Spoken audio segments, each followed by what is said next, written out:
Can you address the Pierce Clarkson situation? I think the statement was sent to everybody. I can't really address that issue due to the legal process and everything, but I understand you guys have to ask, but it's just a situation that we're going to let the legal process take its course. And because the statement obviously says, team activities, does that also mean that he's just not around the building for right now until things play out? Yes, for sure. He wasn't at the game the other day, okay? No, he wasn't. What about, we saw Quasi, looked like he was in shorts today. Is there... GPS, same thing as Okay. a couple weeks ago. Was that? So it didn't have anything to do with some of those big hits he took at the end? No, of the game? he's okay. It was just more he's running hot, and he had coming off an ankle, and it's just a lot of running for him right now. In a short week, that's the only thing. Right. It's a short week. Did he practice yesterday, or was 2 days out? So yesterday was more of a walkthrough, so he was able to do that. And then Nico Davalier? It's still a personal thing. We're trying to get through that, but it's getting closer. Just looking at where you are nationally ranked, scoring offense 117, defense 111, third down conversions 128, opponent third down conversions 135. What's kind of your biggest concern right now, and what would you say is kind of like your level of responsibility for where this team is right now? Just finding a way to get these guys to show up in the first half. I think if we could put together 2 halves like we did in that second half, and I'm just continuously trying. I didn't mean to cut you off, but I'm continuously trying to have like competitive periods early on, so to really get them going and get started. So I just think that the way that they came out today was, man, it was lights out. So I can understand how I feel that they understand that they're pressing and they need to show up. So it's just coaches. I told everybody, just stay on top of your guys and let's just make sure that they understand what's going on and they're prepared for whatever we're doing in the game. What did you see penalty-wise? First week was so clean, and then last week, when you went back and looked at the film, was there just different things or any common theme there? Just more details, You got to pay attention to details. We got a hands to the face on the screen. You know that you got a punch in the chest. So it's more of being more detailed in your actions, and that should carry over and things should go better. Week 1, you guys didn't have an offensive play over 19 yards. You had 4 different rushes go over 20 yards. Can you talk a little bit about that rushing consistency and how you've seen it kind of develop? Just being unfortunate that we're getting behind, so we're not able to stick with the run game as much as we would like to. But like you said, they did have 4 explosive runs. I think we had 6 explosive passes too. So the offense is starting to get there. It's going to take time. It's unfortunate we didn't have our quarterback in spring, so it's just taking a little bit more time. And the more that we can continue to get reps and get out there, the more this offense is going to look more comfortable. If you talk to them about the importance of getting off the field on third down, because opponents, I think, 19 out of 27 right now. Defense? Yes. Yeah, we've stressed that with them.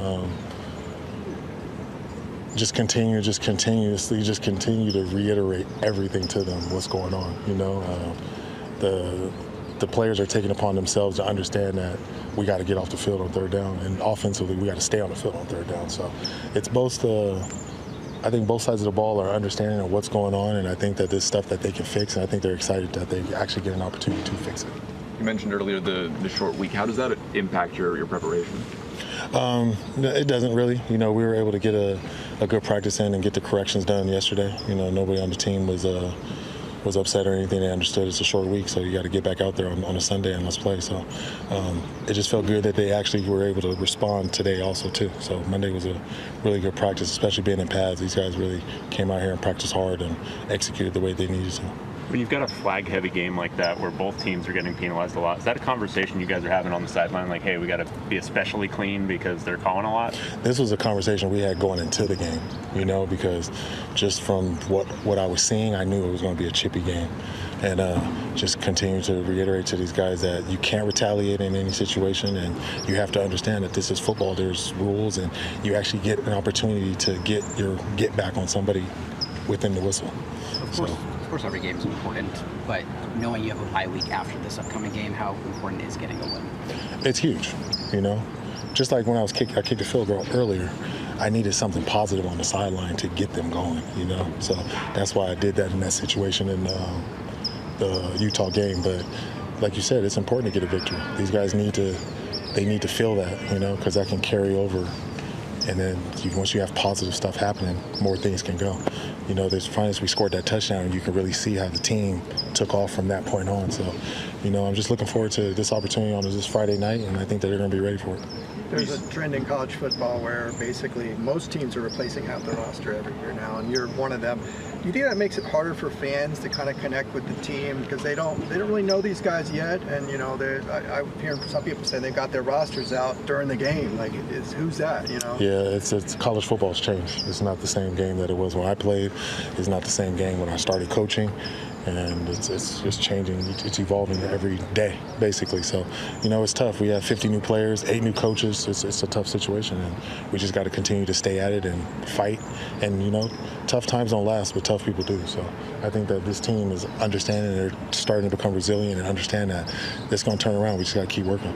Do you hope going forward you don't have to have so many new players every year? You don't have to go into the portal so heavy every year? For sure. Is that the hope? That's most definitely what you want to do, because if you can get guys and develop them, then they understand your culture, you know. But when you're getting new guys and you don't have them for as long as you would like, they're still learning the culture, you know. So it's a tough thing, but everybody in college football is going through it, and it's just something that, you know, you gotta evolve with the plan and what's going on and just figure it out from there. You mentioned Nico not being here in spring. How much of what you're seeing is maybe like not quite the level of chemistry he'd want with his pass catchers and timing and that sort of stuff? I wouldn't. It's just more of just the reps. You know, anytime you can get reps with guys, it just helps, you know. I'm sure, well, Aaron Rodgers went out there and won a game, so it's different. But, you know, Yeah. But I'm just sure some of those guys would have wanted just a little bit more reps with their quarterback. Third quarter drive, you guys got down to the 1, the 2 running plays. Where did you see the breakdown happen? Interior, I want to say. One guy broke through. I think it was 30, came through interiorly. So just got to continuously stay with the run game, and everybody has to win their one-on-one, you know, especially in that situation. When they know we're going to run the ball, they know what's going on, we know what's going on, and they were able to get in there and stop us, but we still were able to score. Oh, well, that was the flag the game. PI, the offensive PI on that one too. So, you know, just got to execute. It's coming down to execution. Got to find a way to execute. You got to be at your best when your best is needed. John Wooden. What's the coaching note on that offensive PI? Is that he's just got to continue running the route? Yeah, continue running the route. They kind of said it was like a moving screen. Right. That's what the ref told me. So if he would have been more not moving as much and then getting to his route, then it would have been legal. We haven't talked about New Mexico. What are their strengths that are going to present the biggest challenges on Friday? This offensive coordinator is really good. He does a good job of what he has. He schemes pretty well and gets guys open and has a lot of movement, you know. So it's good that our defense was going against us this whole training camp with a lot of movement. So they should be used to that. And then defensively, got a middle linebacker and a D tackle that can play. So there's guys over there. There's talent on this side of the ball, and you know they're going to be excited and ready to play against UCLA in the Rose Bowl. So You see them as more run or pass oriented or balanced, or? I would say balanced a little bit, you know, just a little bit more balanced, but you never know what's going to happen. Whatever game plan or whatever they see that they can attack, they're going to try to do that. You know, Dampier and Calandre were both kind of guys that aren't afraid to get out of the pocket. Their QB seems to be a little more steady in the pocket. How does that kind of change the approach for the defense this week?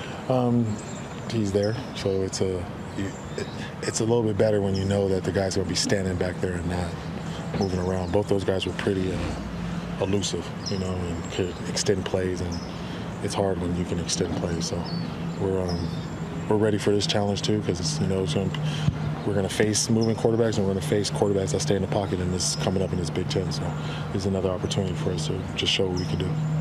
We heard a lot of like sort of hooting and hollering at the beginning of practice during the stretches. What's the mood around the team right now? Just that, you know, guys are still fighting. They understand it's early season, and like I said just before, you know, tough times don't last, tough people do. So, you know, tough things have gotten tough, and we didn't really get the victory, and it was unfortunate. But the fact that they came out here and you could feel the juice, and you guys heard it, their mindset's correct.